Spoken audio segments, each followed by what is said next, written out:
Bagaimana tanggapan Anda terkait miras tradisional yang disita sama pihak kepolisian? Iya betul. Jadi tanggal 12 Mei 2025, 3 hari lalu itu saya membaca kabar, membaca sebuah berita, kira-kira judulnya begini.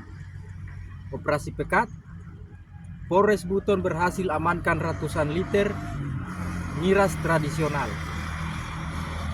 Jadi saya bukan mau sok suci ya, karena kadang-kadang saya pakai juga ini barang.